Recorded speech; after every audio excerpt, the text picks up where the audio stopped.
2007 সালে 15 নভেম্বর পটুয়াখালী উপকূলে আঘাত হানে সুপার সাইক্লোন সিডর।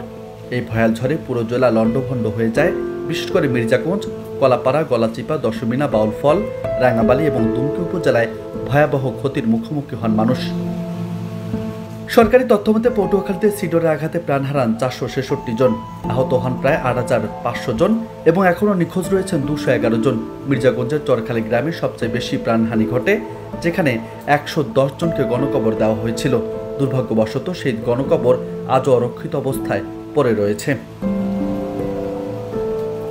তথ্য বলছে, সিডরের আঘাতে প্রায় 1,45,382টি পরিবার সম্পূর্ণরূপে এবং 1,06,918টি পরিবার আংশিকভাবে ক্ষতিগ্রস্ত হয়। ক্ষতিগ্রস্ত জমির পরিমাণ 1,19,794 একর। দীর্ঘ 17 বছর পরও টেকসই বেড়িবাঁধ না থাকায় সামান্য ঝড়েই উপকূলের মানুষ আতঙ্কে দিন কাটান। সিডরের পর উপকূলবাসীর প্রধান দাবি ছিল টেকসই বেড়িবাঁধ নির্মাণ, যা আজও বাস্তবায়িত হয়নি।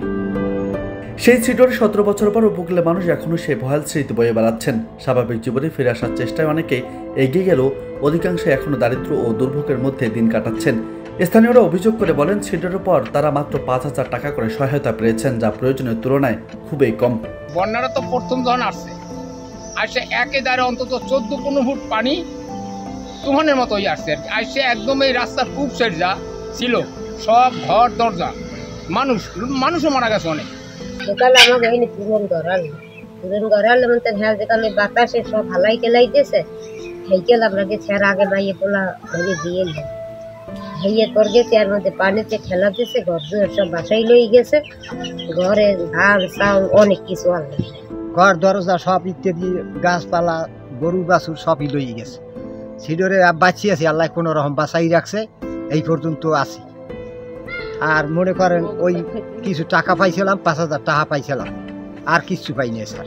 আমাকে ঘর সিডরের সময় ভাঙ্গে পড়ে গেছে, তারপর আমি নাম দিয়েছি, আবার হেরা ছবি তুলে নিয়েছে, কিন্তু আজ পর্যন্ত আমাকে কোনো খোঁজ খবর কেউই নেই। পটুয়াখালী জেলা দুর্যোগপ্রবণ এলাকা হয় প্রতি ঘূর্ণিঝড়ে ক্ষতির সম্মুখীন হন। ক্ষতিগ্রস্ত বেড়িবাঁধগুলো অগ্রাধিকার ভিত্তিতে মেরামতের কাজ চলছে বলে জানিয়েছেন পানি উন্নয়ন বোর্ড। পটুয়াখালী জেলাটি যেহেতু আপনাদের দুর্যোগপ্রবণ এলাকা এবং এখানে উপকূলীয় এলাকা হওয়ার কারণে আমাদের প্রত্যেক ঘূর্ণিঝড়ে কিছু না কিছু ক্ষয়ক্ষতি হয়।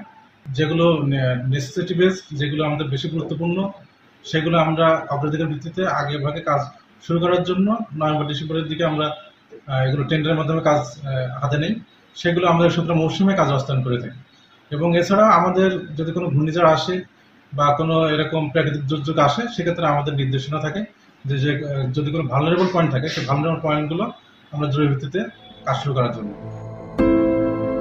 টেকসই বেড়িবাঁধ নির্মাণের মাধ্যমে উপকূলের মানুষের জীবন ও সম্পদের নিরাপত্তা নিশ্চিত করা এখন সময়ের দাবি। দ্রুত কার্যকর পদক্ষেপ নেওয়া হবে এমন প্রত্যাশা উপকূলবাসীর।